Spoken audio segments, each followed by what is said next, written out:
Olá, boa noite a todos. Me digam se estão me vendo bem, me ouvindo bem.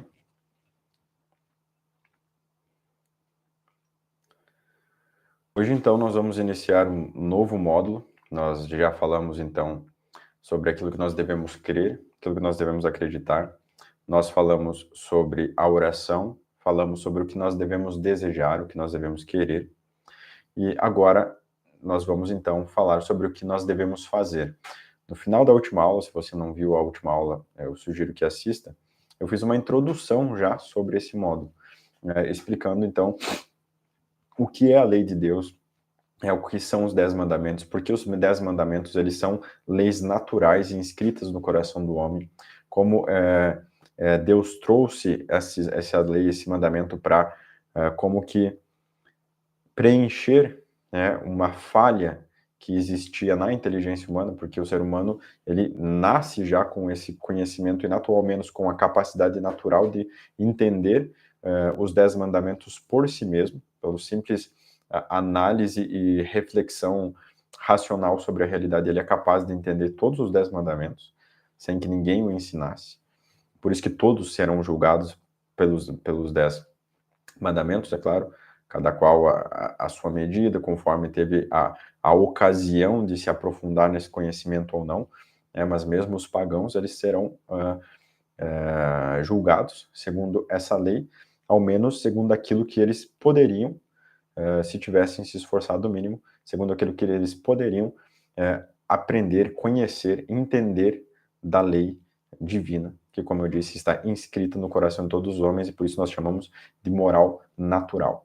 Então, não existe nada aqui nos 10 mandamentos que seja fora dessa ordem natural. O que existe, sim, é uma determinação de determinados preceitos. Como assim? Certos preceitos são naturais. Todo homem pode conhecer isso simplesmente refletindo sobre a realidade. Qual deles, por exemplo? Todo homem deveria, ao menos, perceber que existe Deus e que, portanto, nós devemos amar a Deus. E que nós devemos amar a Deus acima de todas as coisas. Esse é o primeiro mandamento revelado por Deus. E que se nós devemos, se existe Deus, Deus é bom para nós, portanto, nós devemos amar a Deus sobre todas as coisas. É absolutamente lógico que nós devemos oferecer algum culto a Deus. Ou seja, como assim, você não pode amar, todo mundo que você ama, você expressa esse amor. Então você precisa ter uma forma de expressar esse amor para Deus também.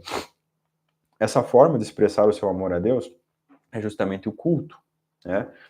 E só que aí que entra justamente a determinação. Ou seja, uma vez que todo homem é capaz de perceber que ele deve prestar culto a Deus, ele não tem como saber de que forma ele deve prestar culto a Deus, simplesmente utilizando a sua inteligência. Então, algo que sempre foi comum em todas as sociedades foi esse desejo natural, digamos assim, do homem de prestar um sacrifício a Deus, de oferecer um sacrifício a Deus.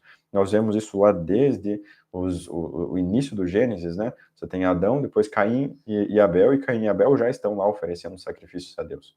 Então é algo absolutamente natural do homem, que sempre existiu ao longo de toda a humanidade, e que inclusive muito provavelmente foi algo legado, ensinado pelo próprio Adão, né? Então, algo que sempre esteve presente. Só que a forma com que é oferecido esse sacrifício, enfim, as circunstâncias, o ritual em si, o culto, né, e todas as circunstâncias que rodeiam esse culto, não era determinado. Então, no que diz respeito somente à lei natural, esse culto é aberto, digamos assim, à interpretação das pessoas que, não tendo recebido a lei revelada, pelo uso da razão, da inteligência, percebem que existe um Deus, que Deus é bom, que Deus merece, e não só merece, mas que é nosso dever prestar algum culto a Deus, oferece, por exemplo, algum sacrifício. Então ele vai oferecer aquele sacrifício da forma que ele puder. No caso dos judeus, eles recebem uma lei revelada, então eles não podem mais simplesmente oferecer um sacrifício da forma que lhes parece melhor. Não, eles devem oferecer o sacrifício da forma que foi determinada por Deus. Então, nisso, nós só podemos conhecer por revelação, por exemplo, a determinação de como se deve prestar o culto a Deus. Nós vamos falar mais sobre essas formas de como poderia, digamos assim, ser aberto dentro do âmbito natural e como ele passa a ser determinado pela lei divina. Então, essa é a diferença que existe entre a lei natural dos pagãos, ou seja, de qualquer homem, e a lei que foi revelada por Deus, que não deixa de ser natural, mas que passa a ter uma determinação naqueles pontos onde a razão humana não poderia alcançar esse conhecimento por si mesmo. Então, nós vamos agora entender o que é a lei de Deus. Ou seja, o que é que nós devemos fazer? E a primeira coisa que eu quero que você tenha em mente, que eu quero que você pare e medite sobre isso, eu quero que você grave isso na sua cabeça, eu quero que você anote isso, você não esqueça de esclarecer essa questão para você mesmo, porque senão a sua vida moral, ela vai ser sempre muito morda, muito difícil, muito com poucos frutos, muito fraca. Por quê? Porque se você entende que a lei de Deus é simplesmente, ou seja, a lei moral, os 10 mandamentos, são simplesmente algo que Deus nos mandou fazer porque sim, então você realmente não entendeu o que é a lei de Deus, não entendeu o que é cumprir o mandamento. O que eu quero que você tenha gravado no seu coração, e eu sei que talvez isso não vá se esclarecer assim de imediato, mas ao longo da minha explicação sobre os mandamentos, eu quero que isso vá se tornando, pelo menos aos poucos, vá se tornando claro para vocês, é que a lei de Deus, que a lei moral, ela é uma regra de como o homem deve viver para ser feliz. Guardem bem isso. A lei é uma forma de como que me explica como eu devo viver para ser feliz. Então a lei, ela dá assim um caminho, um limite. Olha, dentro daqui você consegue viver sendo feliz. Fora daqui, não. Então muitas pessoas, é comum a gente ouvir as pessoas dizendo, né, poxa, seria muito bom se a vida viesse com um manual de como você deveria viver. A grande ironia é que a vida vem com um manual. A vida vem com um manual de como nós devemos viver. O problema é que ninguém lê. O problema é que ninguém dá bola, ninguém se importa, porque quando as pessoas ouvem falar em 10 mandamentos, já vem imediatamente aquela noção de que, pronto, lá vem aquilo que me proíbe de fazer certas coisas que muitas vezes eu acho prazerosa, enfim. É simplesmente uma limitação. Eles não entendem que, olha só, isso não é uma limitação de maneira alguma. Na verdade, isso aqui só está te apontando um caminho por onde você deve se dirigir. Se você quer sair daqui e chegar na Argentina, você pode chegar na Argentina indo por qualquer caminho? É claro que não. Você precisa seguir um determinado caminho. Você pode ter certas possibilidades ali dentro de uma determinada limitação, porque tudo que você quer fazer, que você quer atingir num determinado fim, vai sempre trazer limitações. Então a vida ela é feita de escolhas. Você não é obrigado a ser feliz, você não é obrigado a viver bem, você não é obrigado a viver de forma plena. Você não é obrigado. Você pode viver, na verdade, de maneira muito deficiente, infeliz e medíocre. Tudo bem? A escolha é sua. Mas se você quer viver da forma certa, então significa que você vai ter que dizer sim para algumas coisas e não para outras. É simples. Então, entendo que quando nós falamos de lei moral, de mandamento, nós estamos falando de preceitos que nos indicam, olha, esse caminho aqui, isso aqui é o mínimo que você tem que fazer para ser feliz. Se você estiver fora disso, você não vai ser feliz. Se você estiver dentro disso, você vai ser feliz. Simples. É exatamente isso que é a lei divina. Então, encarem isso dessa forma. Quando depois nós falarmos de virtudes, é a mesma coisa. O que é a virtude? A virtude é uma forma, né, como um determinado hábito que você adquire para ser feliz. Não para ser um chato, não para ficar apontando o dedo para os outros e julgando, fulano não faz isso, fulano não... Não. Isso não é virtude. Isso aí, na verdade, vai te trazer mais dor e sofrimento.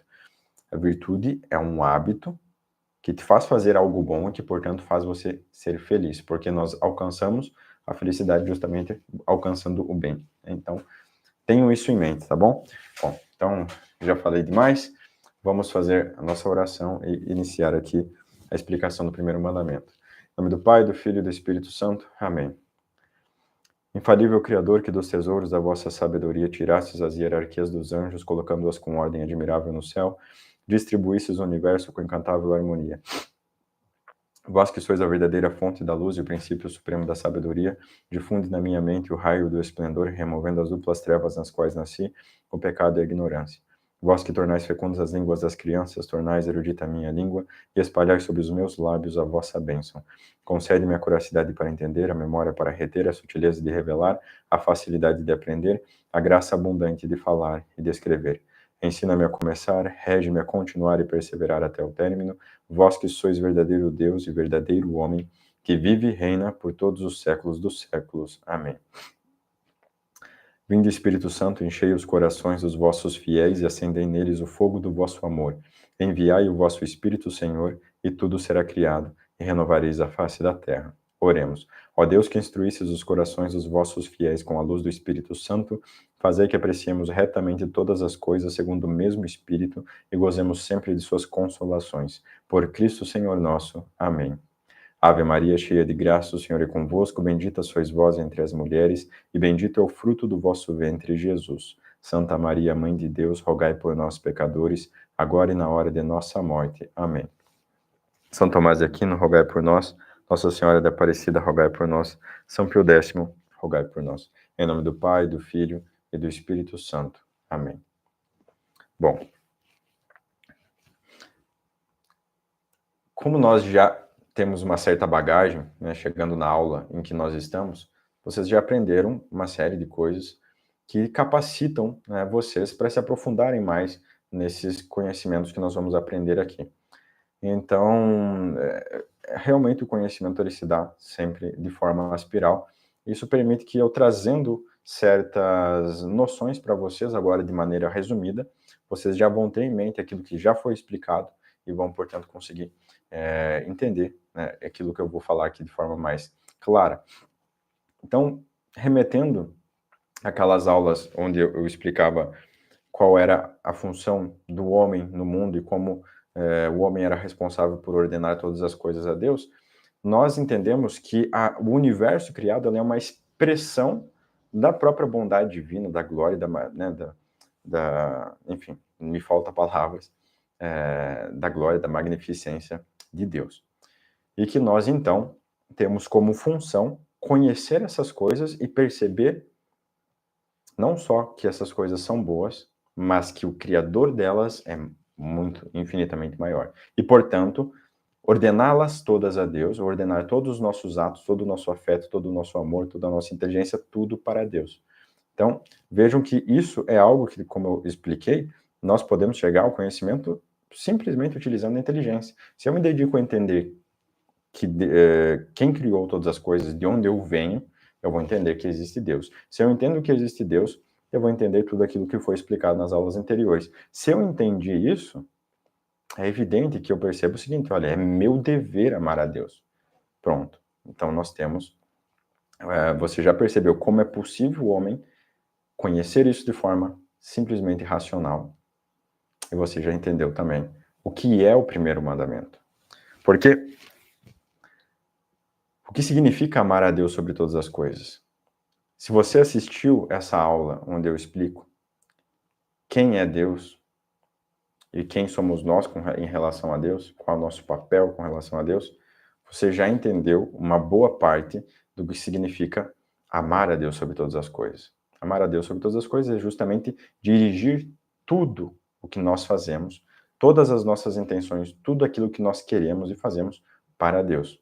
Então, este é o primeiro mandamento, ensinado por nosso Senhor Jesus Cristo também, quando disse, amarás o Senhor teu Deus de todo o teu coração, de toda a tua alma, de todo o teu entendimento e com todas as tuas forças. Então, o que esse mandamento ele exige de nós? Ele exige evidentemente que nós amemos a Deus mais do que tudo. Pode parecer que essa forma de amar, ela exclui todo o resto. É como se eu tivesse que desprezar tudo aquilo que existe, desprezar até mesmo meu pai, minha mãe, minha esposa, meus filhos, eh, o que eu gosto de comer, a minha casa, os meus bens financeiros, desprezar tudo isso para ficar somente com Deus. O fato é que, de certa forma, é exatamente assim, mas de certa forma é exatamente o contrário. Como assim? Nós devemos estar dispostos, e isso é a perfeição desse mandamento. Nós devemos estar dispostos a entregar tudo, absolutamente tudo e qualquer coisa para Deus. É. Então, o que nós devemos procurar cultivar em nós, de modo a alcançarmos a santidade?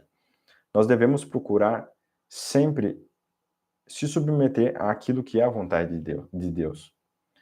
Então, se por exemplo eu faço planos de fazer alguma determinada coisa, por exemplo, conseguir um emprego, montar uma empresa, fazer uma viagem, qualquer coisa. Qual que deve ser a minha disposição sempre? Antes de mais nada, eu devo sempre preceder tudo com uma oração. Ou seja, olha, eu acho que seria uma boa ideia eu fazer uma empresa, montar uma empresa. Vou pegar aquele dinheiro, fazer esse negócio. Você tem que sempre fazer uma oração e pedir a Deus que te ilumine para que Deus te mostre se de fato aquilo é a vontade de Deus ou se simplesmente isso é um delírio da sua cabeça. Você tem que pedir a graça, você tem que pedir que o Espírito Santo te guie, né? Não é nada carismático isso aqui. É exatamente o que Santo Inácio de Loyola ensina. Você tem que parar, você tem que silenciar a sua alma, você tem que agir, né, acalmar aquela paixão, aquele ímpeto. Nossa, que legal fazer isso. Como seria bom fazer isso? Você tem que acalmar isso. Dizer assim, peraí, será que é o que Deus quer? E aí você vai analisar de forma racional a coisa. Você não vai simplesmente se basear por um sentimento. Você vai analisar a coisa de forma racional. Você vai ver, poxa, o que eu posso tirar de bom disso? O que de mal pode sair? Quais são os perigos para minha salvação? Quais as virtudes isso pode me beneficiar ou me trazer prejuízo? Enfim, como isso pode ajudar ou prejudicar outras pessoas. E aí você analisando a coisa de forma absolutamente racional, olhando também para o seu histórico de vida, aquilo que você já teve antes de percepção, de noção do que era que Deus queria para você. Isso está intimamente ligado à nossa procura pela nossa vocação, ou seja, o que Deus quer de nós. Então essa é a primeira coisa que nós devemos fazer em qualquer coisa que nós vamos fazer. E depois de você fazer essa meditação, analisar com calma, isso às vezes leva dias. Se você não tem certeza, você vai pedir conselho para uma pessoa mais sábia, para um diretor espiritual, enfim, com calma. As coisas vão se assentar e no momento vai ficar claro para você o que é melhor fazer ou o que é melhor não fazer. Suponhamos que seja melhor fazer. Então você vê, poxa, é bom, realmente é bom fazer isso, me parece que é de acordo com a vontade de Deus, ao menos eu não vejo nada que eu só vejo prós e não vejo contras, né? Já é o suficiente. Bom, você se decide fazer aquilo. Aí o que mais você precisa ter? Você precisa ter a disposição para o seguinte, olha, agora, se é a vontade de Deus mesmo, nós só vamos saber se a coisa der certo ou não. Porque Deus é quem controla tudo. Então, é Deus quem vai dar os meios, é Deus quem vai fazer as coisas darem certo, funcionar ou não. Então, você se coloca e se empenha em trabalhar para alcançar aquilo da melhor forma que você puder.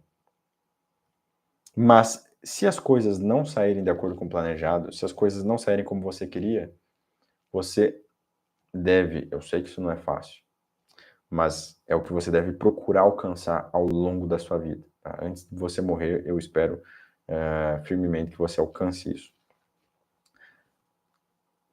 Suponhamos que dê tudo errado. Você tem que permanecer tão sereno quanto se você não tivesse feito nada. Né? É isso que nós devemos buscar. Ou seja, olha, deu errado, fracassei. Bom, essa foi a vontade de Deus. Deus seja louvado, a vontade de Deus foi feita. Isso é o que significa amar a Deus sobre todas as coisas. Então, é claro que nós, como homens, nós vamos sentir dores perdendo alguma coisa que nós amamos, sobretudo os nossos entes queridos, não alcançando aquilo que nós gostaríamos de alcançar, às vezes levando pancadas da vida, traições, humilhações e tudo mais. Não é nada de errado em sofrer com isso, mas o que há de errado, sim, o que é um problema, é não aceitar.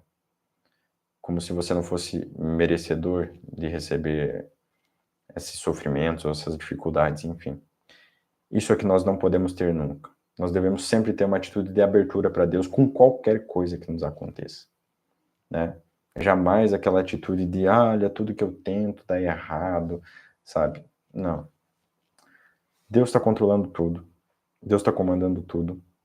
E tudo que te acontece é para o teu bem. E o quanto você consegue entender, aceitar e gostar disso, te mostra o quão avançado você está, ou o quão defasado você está no cumprimento desse mandamento, do primeiro mandamento. Então, aquela pessoa que reclama do clima, que reclama de tudo, que tudo tá ruim, nada tá legal, ela tem que fazer um exame de consciência com relação a isso. Qual que é o meu objetivo nessa vida, o meu objetivo nesse mundo? Não é amar a Deus sobre todas as coisas. Tudo que eu recebo não vem de Deus. Então por que eu tô reclamando? Por que eu tô achando ruim? Como eu disse, é normal sofrer, mas todo mundo tem um bom senso para entender o que é você sofrer. Poxa, tá doendo. Beleza, tá doendo, tá doendo. Não tem como mudar o fato de estar doendo. Mas você tem como mudar o fato de você não aceitar essa dor. Então, é isso que nós devemos trabalhar. E isso é a perfeição do cumprimento do primeiro mandamento. Esse é o espírito da coisa. O restante que nós vamos ver aqui são circunstâncias, são ajustes, refinamentos, enfim, limites para nós podermos entender ao menos o que não fazer, né? De forma geral, esse mandamento ele exige, é claro, que nós busquemos a Deus no sentido de que nós vamos conhecer os mandamentos, nós vamos aplicar a nossa inteligência a entender o que Deus quer de nós. Daí as pessoas ficam muitas vezes, puxa, mas como que eu posso saber o que Deus quer de nós? A primeira coisa que é muito simples, a primeira coisa que você tem que fazer é conhecer o catecismo, porque a coisa mais óbvia que Deus quer que você faça é que você cumpra aquilo que Ele revelou, né? Que você conheça, então, o catecismo, você conheça os mandamentos, você conheça a fé, o que você deve crer, que você conheça os conselhos de perfeição, que você conheça as virtudes e assim por diante. Então, evidentemente, o estudo, ele está absolutamente associado com o cumprimento do primeiro mandamento. Como é que você pode dizer que você ama a Deus sobre todas as coisas se você nem quer saber o que Deus quer de você? Você não quer saber se Deus algum dia disse para alguém, escreveu em algum lugar, olha, meus filhos devem fazer isso, não devem fazer aquilo. Como você pode dizer que você ama a Deus sobre todas as coisas? Evidentemente não ama. Então, o estudo está absolutamente associado ao amor a Deus. Quem ama a Deus vai procurar querer conhecer a Deus cada vez mais. Então, e quando você tem esse conhecimento, evidentemente, você vai ter então o conhecimento de um limite, que é, por exemplo, o limite que nos impõe o pecado mortal. Então, de forma mais simples e prática, digamos assim, você cumpre o primeiro mandamento, ao menos naquilo que é mínimo, quando você não comete nenhum pecado mortal. Ou se, ao menos tendo cometido, se confessa, busca um confessor e confessa os seus pecados. Ou seja, faz aquilo que está nas suas mãos fazer para estar em estado de graça. Isso é o mínimo que nós devemos fazer para cumprir o primeiro mandamento. Então, cometer um pecado mortal significa justamente escolher alguma coisa como se estivesse acima de Deus. Então, quer dizer, para mim, isto aqui é mais importante do que Deus. Por quê? Porque como Adão e Eva, Deus disse para Adão e Eva, olha, vocês podem comer de todo o jardim. Todas as árvores do jardim que produzem frutos, vocês podem comer à vontade. Mas dessa árvore, a árvore do conhecimento do bem e do mal, não comereis, porque senão morrereis. Então, quando eles escolhem comer do fruto, eles colocam o fruto, ou ao menos aquilo que eles esperam alcançar com o fruto, eles colocam acima de Deus. Bom, isso aqui, existe Deus, mas isso aqui, na cabeça deles, vale mais do que Deus. Então, qualquer pecado, ele envolve sempre, além daquela infração, ou seja, se você roubou, você cometeu um pecado contra o mandamento não furtarás. Mas você também cometeu um pecado contra amar a Deus sobre todas as coisas. Você deixou de amar a Deus sobre todas as coisas e passou a amar uma criatura mais que Deus, né? E o pecado venial, ele também vai contra esse mandamento. No entanto, ele não te aparta. Lembra que eu falei? Tem um caminho que te conduz à felicidade. O pecado venial, ele é o caminho oposto. Você pegou o caminho, tá? Em vez de você ir para norte, você está indo para sul. Você está indo ao absolutamente contrário. O pecado venial, ele faz você pegar um desvio, né? Você toma um desvio. Você não sai do caminho, tá? Você não se perdeu, continua indo para o mesmo lugar, mas você está se atrasando, né? E se você continuar cometendo os mesmos pecados, você vai dando a volta e daqui a pouco você já está saindo em outro lugar, está indo para o lado oposto também. Então, essa é a diferença do pecado mortal e o pecado venial com relação ao primeiro mandamento. Então, basicamente, para cumprirmos o primeiro mandamento, nós temos que buscar amar a Deus em todas as coisas, sobretudo, a régua, digamos assim, o limite é não cometendo nenhum pecado mortal, fazendo o que está ao nosso alcance para estarmos em estado de graça. Feito isso, você já estará, ao menos, cumprindo aquilo que é o mínimo desse primeiro mandamento, né? As virtudes anexas a esse mandamento, ou seja, se eu pratico esse mandamento, então eu vou ter que praticar essas virtudes. Quais virtudes são elas? A primeira delas é a fé. Quem não crê não pode agradar a Deus. Então, eu não posso também estar em graça se eu não tiver a fé. Enfim, não tem nem como começar se você não tem a fé, se você não crê.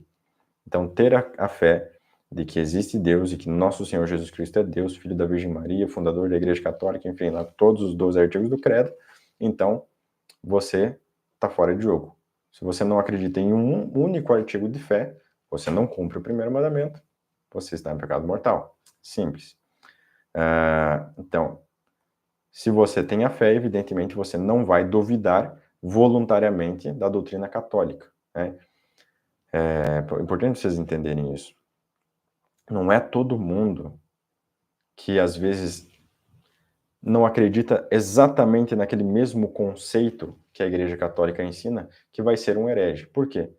Porque às vezes a pessoa está aprendendo, ela tem a fé, ela acredita que tudo aquilo que a Igreja Católica ensina é verdadeiro. E, portanto, ela já tem a fé. Virtualmente, ela já crê nos 12 artigos da fé, e, portanto, ela tem a fé.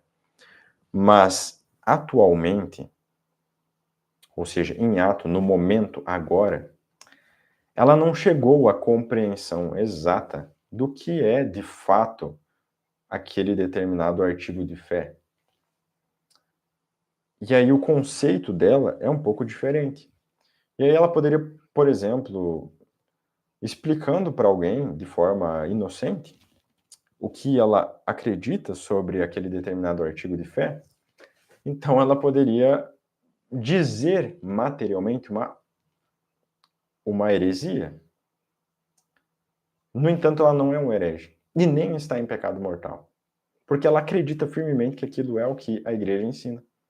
E quando ela entender que não é o que a igreja ensina, então ela vai ceder, ela vai aceitar aquilo. Eu vou dar um exemplo para vocês. No livro dos Monges do Deserto, quem não leu esse livro, eu recomendo muito que faça a leitura, é realmente muito edificante. Lá conta a história de um monge que era muito velho e muito simples, que tinha fama de grande santidade, que viveu a vida toda em uma vida absolutamente ascética, mortificada, com muitos jejuns e tudo mais. que recebia visões e revelações de Deus, mas que não, ele pensava que a Eucaristia, vejam só, a Eucaristia, na verdade não era o próprio Deus. Era simplesmente uma forma simbólica de dizer, era uma figura de linguagem, uma força de expressão. E ele acreditava nisso de forma inocente. Ou seja, no fundo, ele acreditava que esse era o ensinamento da igreja, né? E, bom, como ele tinha vivido a vida toda, né, com uma vida de grande santidade, e nunca aquilo havia aparentemente feito diferença na sua via de santificação, ele pensava que verdadeiramente era assim. E alguns monges, sabendo então dessa opinião dele, e sabendo que ele emitia essa opinião não por pertinácia, ou seja, não que já ele tivesse sido demonstrado a ele suficientemente o assunto, e ele mesmo assim tivesse rejeitado, ou seja, eu entendi que a igreja ensina assim, mas eu não, eu penso diferente. Isso é justamente que é a heresia.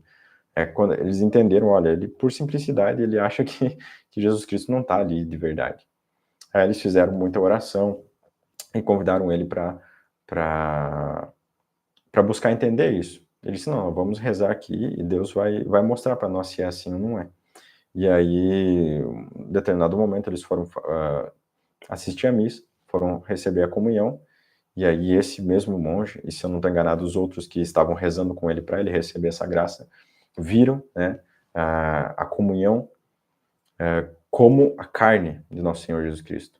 Se eu não me engano, ele viu nosso Senhor Jesus Cristo, viu a carne saindo de nosso Senhor Jesus Cristo, e ele recebeu, né, enquanto ele recebia, para ele não era um pedaço de pão, mas era realmente um pedaço de carne. E aí ele recebeu aquele pedaço de carne de nosso Senhor Jesus Cristo na boca e comungou a carne mesmo de nosso Senhor Jesus Cristo. E aí depois disso ele entendeu. Olha, né, como Deus dizendo para ele, meu filho, eu faço a comunhão como um pão, justamente porque você viu como é nojento você ter que comer uma carne, né? Uma coisa que para o homem não, carne crua, né? Carne humana, não é uma coisa agradável de você comer, é uma coisa que causa repulsa no homem, naturalmente. Então é por isso que vocês comem o pão, né? Vocês comem a minha carne em forma de pão, enfim. Isso aqui é só para ilustrar para vocês que crer nem sempre significa ter o conhecimento exato daquilo, mas é pelo menos ter a vontade disposta para receber como verdadeiro tudo aquilo que a igreja ensina. Olha, no momento que eu entender que a igreja ensina dessa forma, então não tem discussão. Eu creio exatamente nisso. E o que eu falei, deixa para lá. Eu falei por ignorância.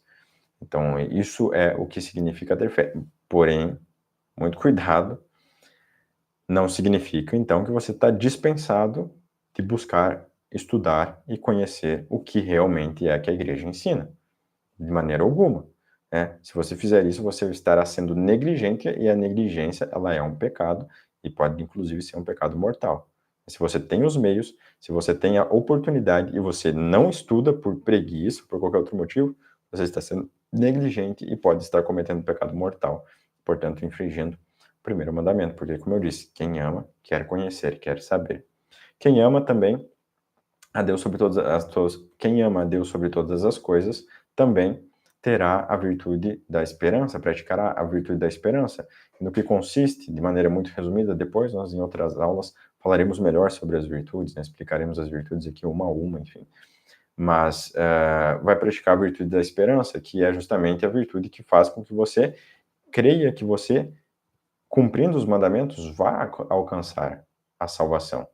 E não só isso, mas se você crê firmemente, você espera firmemente que Deus vá te dar a graça para você cumprir os mandamentos. Então você tem uma esperança real de ser salvo, você tem uma esperança real, firme, feliz de ser santo. Isso é o que todos nós, para cumprirmos o primeiro mandamento, devemos ter. Jamais aquele momento, eu sou pecador demais, eu não sei se vou me salvar. Isso não tem nada a ver com virtude, isso não tem nada a ver com humildade, pelo contrário, isso é um vício que você deve combater. Então, olha, se Deus é bom, Deus me ama, Deus é todo-poderoso, e eu quero me salvar, o que me impede? Absolutamente nada. Olha, mas eu não posso me salvar por mim mesmo, pelas minhas forças? Naturalmente você não pode, mas se você quer, se você pede, você vai ter, né? Bateis e abrir-se-vos-á. Pedi e vos será dado. Então, é o que nosso Senhor Jesus Cristo prometeu. Quem pede, recebe. Se eu peço as virtudes, se eu peço a graça da perseverança, eu receberei. Importante, eu serei salvo. Então, é simples. É algo que decorre naturalmente da fé. E também, evidentemente, quem ama a Deus sobre todas as coisas terá a caridade, que é justamente a virtude sobrenatural que nos faz amar a Deus, né? Com um amor divino, com um amor que está além de nós. Faz amar a Deus e amar ao próximo, né? E assim amar todas as coisas. Então, isso que é interessante, porque a caridade, como eu havia dito, pode parecer num primeiro momento que quando nós pensamos em amar a Deus sobre todas as coisas, é como se você estivesse excluindo todas as coisas. E aí eu disse e acabei não concluindo. Eu expliquei que, bom, por um lado é assim e por um lado não. Eu expliquei por que por um lado é assim, ou seja, porque nós devemos abrir mão de todas as coisas. Como eu expliquei, você, né, faz uma oração primeiro, entrega tudo nas mãos de Deus. Se você perder, você faz como se, ou pelo menos busca, né, ser como se, olha, tudo bem, não é isso que eu quero também, porque não é isso que Deus quer para mim. Então, nesse sentido, nós devemos, de fato, buscar o desprezo de todas as coisas. Mas, num outro sentido, quando nós amamos a Deus, todas as coisas, nós acabamos amando todas as coisas por causa de Deus. Nós acabamos, na verdade, até tendo um gosto maior pelas coisas, um gosto maior pela vida, um gosto maior até mesmo de ter as coisas. Porque nós passamos a querer nelas o que de verdade existe de bom nelas. Nós não queremos elas no que como uma simples ilusão. Pelo contrário, você percebe que numa simples mobília, numa simples casinha de palha, num carro velho, está uma forma de fazer o bem ao próximo, de fazer o bem simplesmente, de agradar a Deus, de cumprir o seu dever. Você lavando um prato velho, ferrado, né, com todo carinho, com todo amor,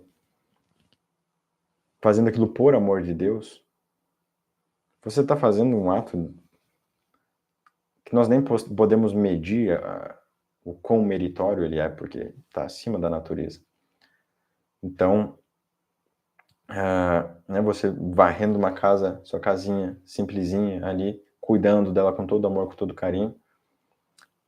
Tudo bem, você está fazendo algo, buscando algo material, mas a finalidade não é aquele algo material, a finalidade é o próprio Deus. E quando você faz isso, então o seu leque, digamos assim, de possibilidades, de coisas que você pode gostar e amar, se aumenta imensamente. É natural que as pessoas, quando se convertem, elas passem, por exemplo, a ter uma maior atenção à estética das coisas, à ordem das coisas, à organização das coisas, se aquilo tem uma qualidade, se não tem, se está bem feito, se não está. Porque antes era só alguma coisa material. Mas agora você entende, não, olha, isso é algo que eu vou usar no serviço de Deus. Isso aqui é algo que vai ser para minha família, e a minha família, ela é o meio como eu agrado ao nosso Senhor, como eu agrado a Deus, enfim. Então, você, ao mesmo tempo que despreza as coisas, no sentido que eu expliquei, você também ama todas as coisas, engloba todas as coisas, porque Deus é a fonte de todos os bens. Então, ele não exclui os outros. Pelo contrário, ele inclui todos os outros. Então, profissão, emprego, vocação, tudo aquilo que você possa imaginar, que de alguma forma pode te trazer felicidade, de maneira alguma elas são opostas a Deus. A não ser em determinadas circunstâncias onde você não consegue alcançar aquilo sem cometer um pecado ou alguma coisa do tipo. Ou então quando as circunstâncias mostram que, bom, olha, realmente não é o que Deus quer. Porque você só tenta isso e tudo mostra que você deve fazer outra coisa, não é racional buscar isso. Basicamente é isso, tenham isso sempre em mente. Deus quer que você faça, Deus mostra a sua vontade da seguinte forma: olha, é racional, é mais racional fazer isso, então é o que Deus quer. Então, É isso. A caridade, ela inclui todo o resto. Os pecados contra o primeiro mandamento, ou seja, aquilo que vai absolutamente contra a fé. Se a virtude, perdão, que vai contra a fé não, que vai contra o primeiro mandamento, né? Em primeiro lugar estão aqueles pecados que vão contra a fé. Então, se nós devemos ter a virtude da fé para cumprir o primeiro mandamento, quem é herege ou quem é apóstata, quem abandonou a fé, evidentemente não ama a Deus sobre todas as coisas, é claro, né? Qualquer pessoa que tem uma dúvida voluntária sobre a fé, ou seja, ela coloca em dúvida aquele mandamento ou aquele artigo de fé, como se colocando em dúvida que, olha, mesmo que a igreja que ensine que seja dessa forma, será que realmente é assim? Ou seja, olha, eu entendi que a igreja está ensinando que é dessa forma. Mas será que é dessa forma mesmo? Quando você bota em dúvida, você não bota em dúvida propriamente a questão. Você põe em dúvida a igreja. Você põe em dúvida que o que a igreja ensina é verdadeiro. Tá entendendo? Então, quando você coloca em dúvida que a igreja recebeu a revelação divina, aí você está cometendo um pecado contra a fé, né? É claro, isso aqui pode ter variações, aí você, caso tenha passado por isso, tem que conversar com o diretor espiritual, com o confessor, para ele poder te explicar se, olha, nesse caso foi um pecado mortal ou não. Porque muitas pessoas, ao longo da vida, vão passar por tentações, né? Vocês vão ter dúvidas sobre um ponto ou outro, é uma coisa natural, nem sempre é um pecado mortal também. Mas é algo que nós devemos evitar a todo custo. Ou seja, olha, eu não entendo como que isso acontece, mas se é o que a igreja ensina, então eu creio. Fim de papo. Não significa que eu devo abandonar a questão. Pelo contrário, na verdade você deve procurar esclarecer. Mas procurar esclarecer já crendo, como ensina Santo Agostinho, né? Crer para inteligir e inteligir para crer. Ou seja, eu creio, tudo bem, eu não entendo ainda, eu creio. E agora eu vou estudar para buscar saber. Uma vez que agora eu sei, a minha fé está mais reforçada ainda. Eu já cria antes, eu já tinha crença, e por isso eu fui atrás para querer entender. E agora que eu entendi, então ainda mais eu creio. Entende? Então, é isso que o homem virtuoso deve sempre buscar fazer. Também, o que é contrário à fé seria de livre e espontânea vontade buscar fazer isso, né? Ler ou assistir conteúdos contrários à fé, né? Que debochem da fé, que fazem um pouco da nossa fé, ou que simplesmente ensinem coisas contrárias à nossa fé, e você buscando ler esse conteúdo, né? Especialmente se for por conta disso. Vai ser contra a esperança, o desespero, ou seja, você não acreditar, ou você pensar que o seu caso não tem solução, que você já está condenado, que você não pode se salvar porque você é um grande pecador, enfim. Por qualquer motivo você desesperar, ou seja, o contrário da esperança. Se o esperançoso, que é o virtuoso, ele acredita firmemente que será salvo, o desesperado, ele passa a acreditar então firmemente que será condenado.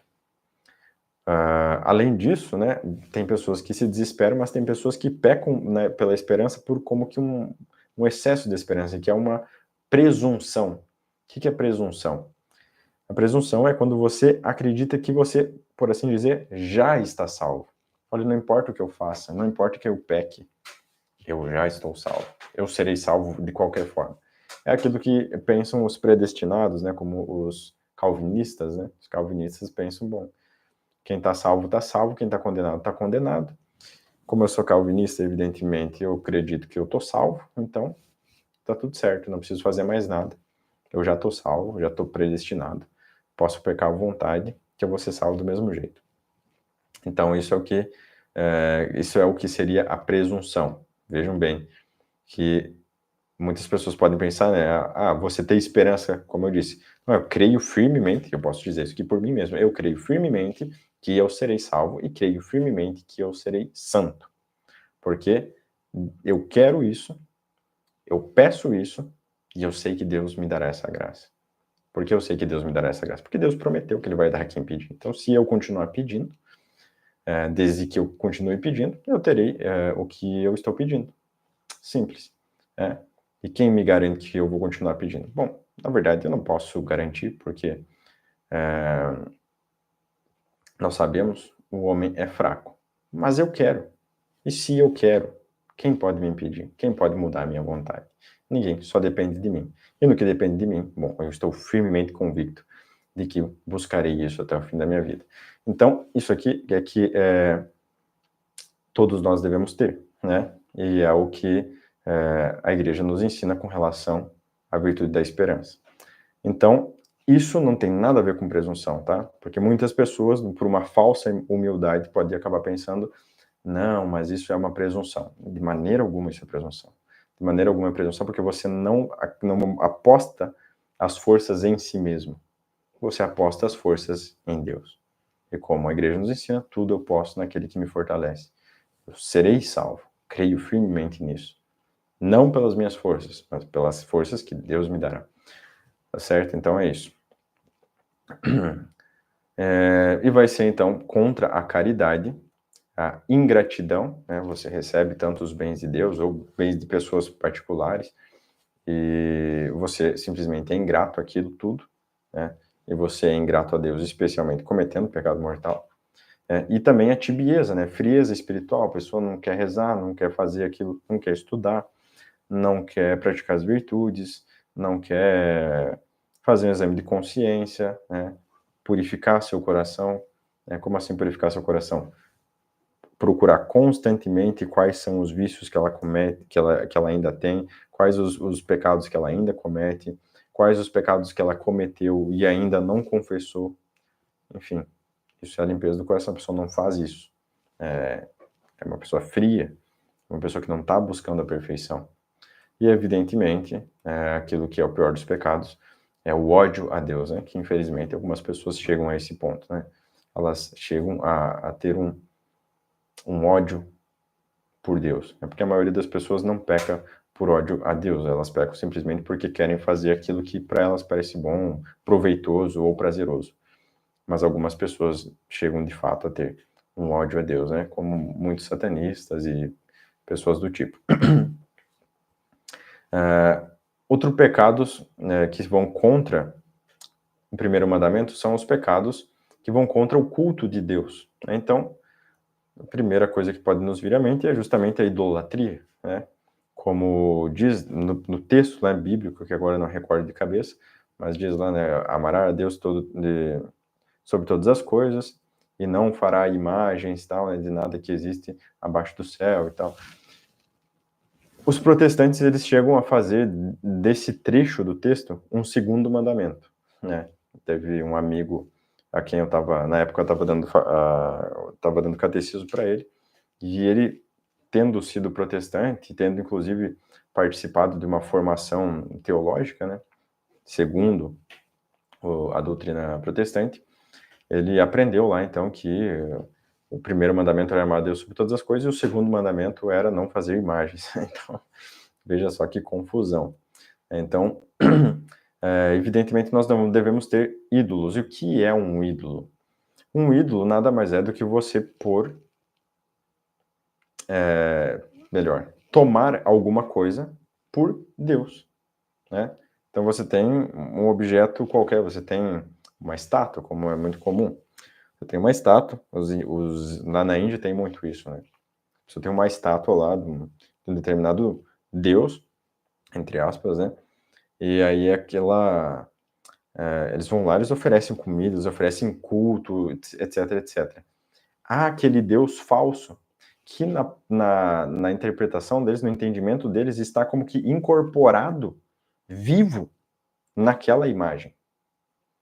Entendam bem, é muito importante você poder entender qual a diferença entre a veneração das imagens que nós católicos temos e o que de fato é idolatria. Você tem que entender o que é idolatria.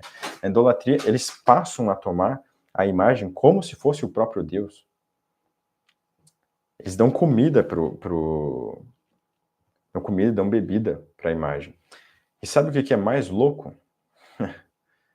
usando uma linguagem um pouco vulgar, o que é mais interessante é que muitas vezes os demônios fazem com que a comida seja de fato, entre aspas, comida. Inclusive já vi vídeos disso, né? Tem lá uma imagenzinha de um ídolo, aí eles colocam lá um copo, uma tigela com leite. E aí a imagem bebe o leite, né? Bebe, entre aspas. O leite simplesmente some, vai sumindo, vai sumindo, vai sumindo, e não tem mais leite. Então, eles realmente acreditam que o Deus está ali, incorporado naquela imagem. É claro que não há Deus nenhum, simplesmente ou não há nada, ou há o demônio enganando as pessoas, né? E o demônio muitas vezes faz muitos prodígios, realmente, as pessoas, por exemplo, vão lá e pedem, eu tô passando dificuldade financeira, e aí vai lá, pede lá sei lá, para aquele determinado Deus, e aí saindo lá do templo pagão, ela encontra uma bolsa lá com, sei lá, com R$ 500, aí olha, minhas preces foram atendidas e tal, né? Primeiro que se você acha uma bolsa com dinheiro, a primeira coisa que você deveria fazer é procurar o dono, né? Mas enfim, são coisas que acontecem que o demônio pode fazer alguém perder um objeto e colocar na direção de outra pessoa, enfim, o demônio pode, se Deus permitir, inclusive, tomar o dinheiro de alguém e colocar no bolso de outra pessoa, né? O demônio pode fazer isso, tem poder para isso. E essas coisas frequentemente acontecem, tá? Em determinados níveis diferentes, mas isso frequentemente acontece. E é justamente por isso que existem tantos idólatras, né? Como aqui no Brasil, muito comum, com a questão do candomblé e tudo mais. Né? Por que as pessoas, né, você pode pensar, são tão burras em fazer isso? Elas não percebem quanto isso é escroto, enfim. É porque elas vão lá, elas pedem as coisas e elas recebem. Esse é o ponto.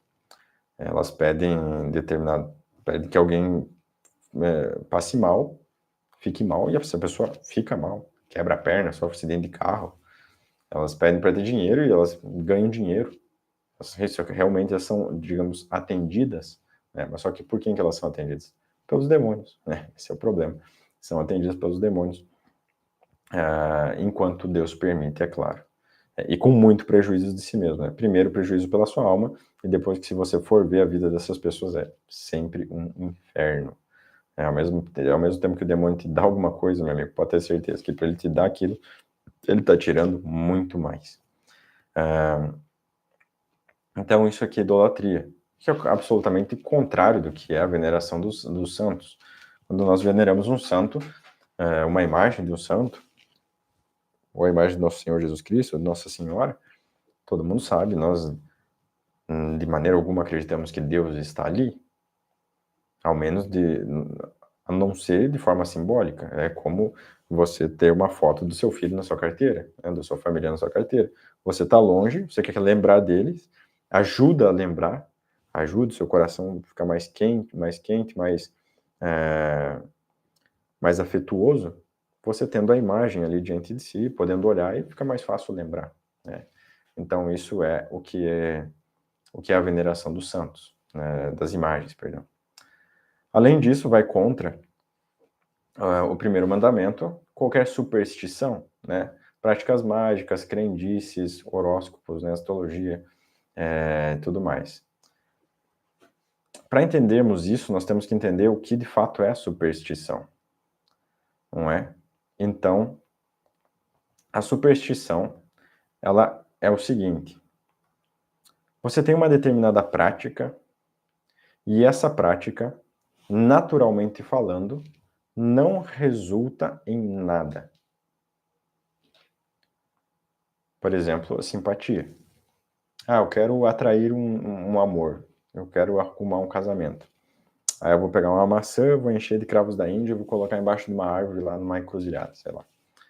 E aí isso vai fazer com que eu receba, que eu consiga um namorado. E aí eu vou me casar. É claro, qualquer pessoa com bom senso sabe que a maçã e o cravo não vai trazer namorado nem coisa nenhuma. Então, ou seja, naturalmente falando, não acontece nada. Mas não significa que realmente não aconteça nada. Esse que é o grande erro das pessoas E muitas vezes elas se colocam a discutir sobre esse tema sem entender o princípio básico da coisa. Porque elas entendem o seguinte, olha, se tem um efeito, então significa que a coisa é verdadeira e que, portanto, não é superstição. Mas definitivamente não é assim.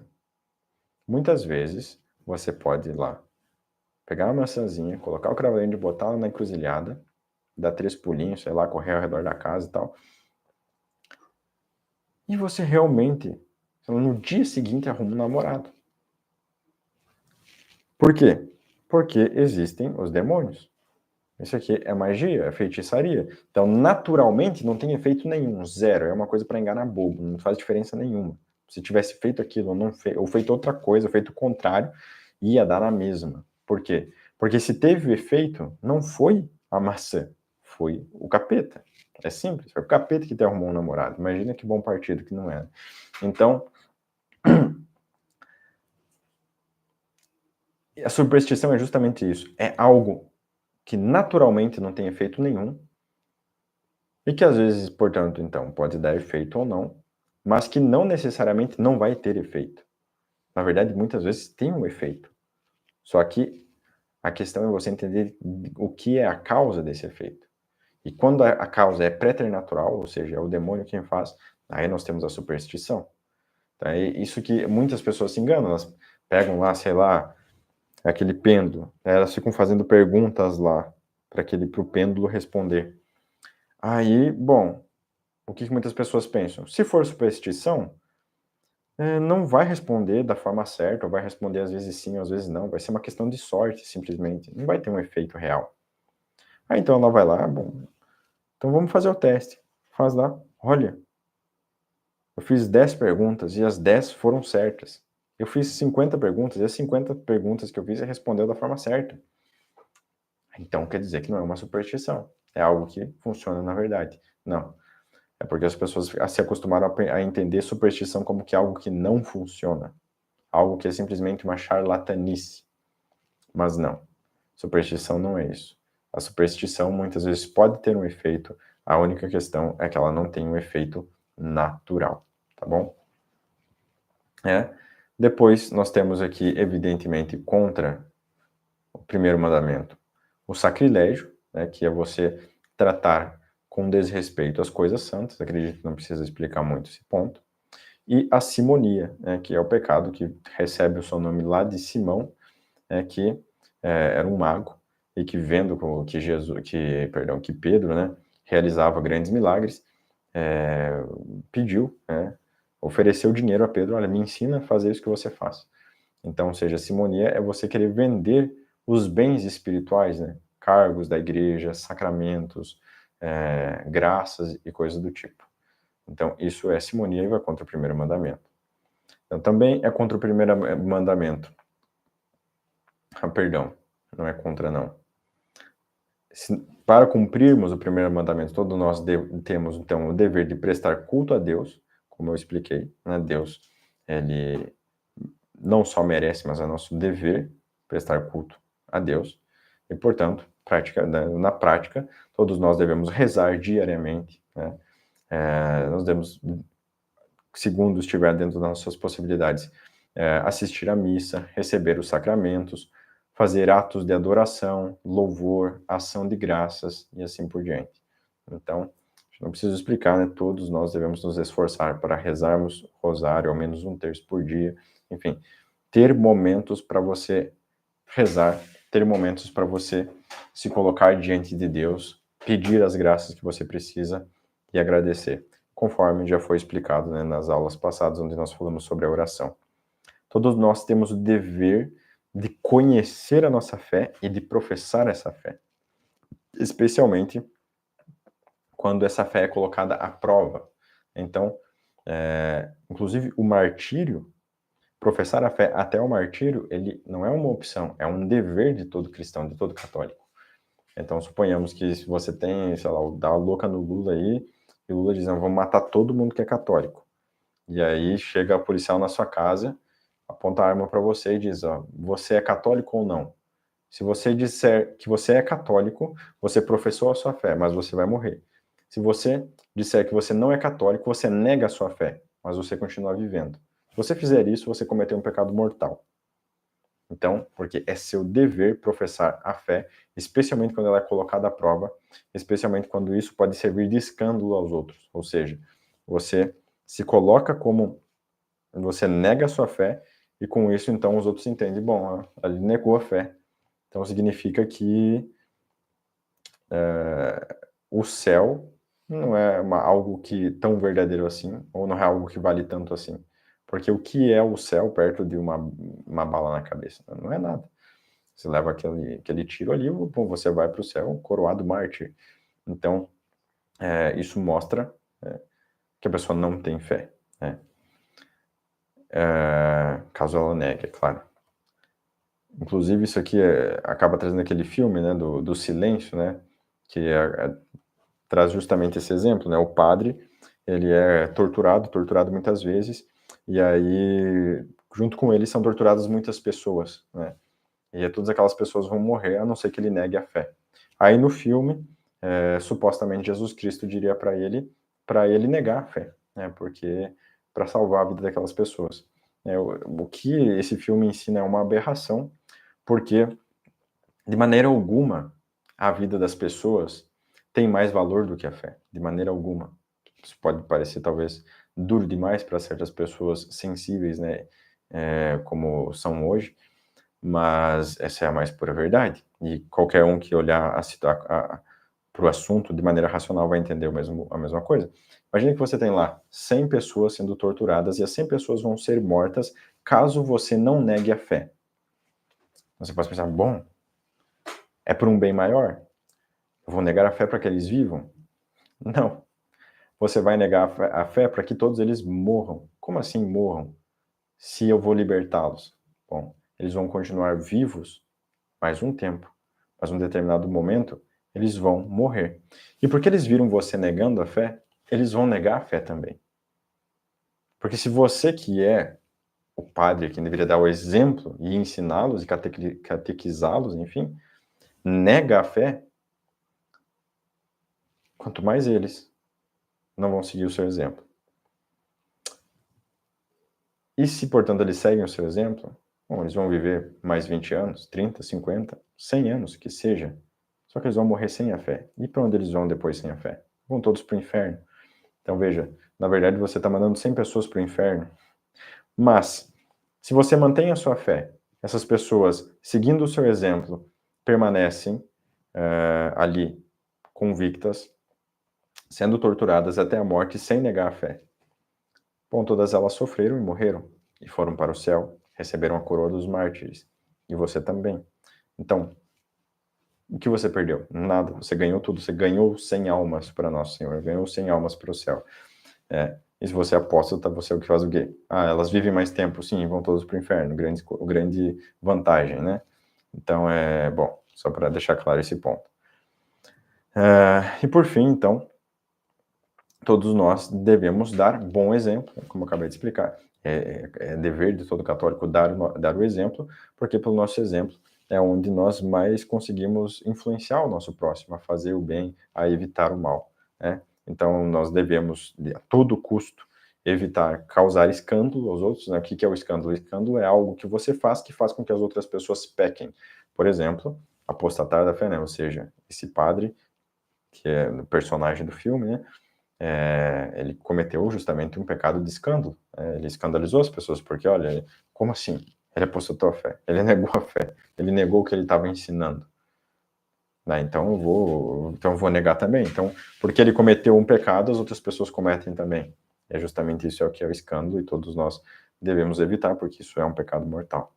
Mesmo que o ato que você não faça, mesmo que o ato que você faça não seja pecado, se você cometendo ele faz com que outras pessoas caiam em pecado, então você comete um pecado de escândalo e é um pecado mortal. É claro que para isso precisa ser algo previsível, né? Ou seja, olha, é razoável que se eu fizer isso, mesmo não sendo pecado isso que eu vou fazer, as pessoas vão entender como pecado, vão se escandalizar, e com isso muitas pessoas podem cair em pecado. Se você mesmo assim comete esse ato, aí é um pecado mortal. Só para ficar claro. Caso você faça aquilo que não é pecado mortal, você nem sequer passou pela sua cabeça que aquilo podia causar um escândalo e outras pessoas se escandalizam, então, bom, não foi culpa sua, tá bem? Não é pecado. Não é pecado seu, no caso. Então, todos nós devemos dar um bom testemunho de vida católica e todos nós devemos defender a fé com caridade, é claro, com bom senso, analisando as circunstâncias, mas também com firmeza, né? Ou seja, sem ter vergonha, sem ter respeito alheio, né? Não vou dizer aqui para os outros que eu sou católico, porque senão vão rir de mim. Você trabalha numa empresa, eu não vou fazer minha oração aqui antes da refeição, porque senão vão achar que eu sou careta. Não, você tem o dever de ir lá fazer a sua oração na frente de todo mundo vai olhar estranho, mas e daí? Não vai te matar. Então, é isso, meus amigos. Espero que essa aula tenha sido boa, espero que tenham gostado. Se tiverem dúvidas, perguntem, por favor. E é isso. Nos vemos na próxima aula. Tchau, tchau.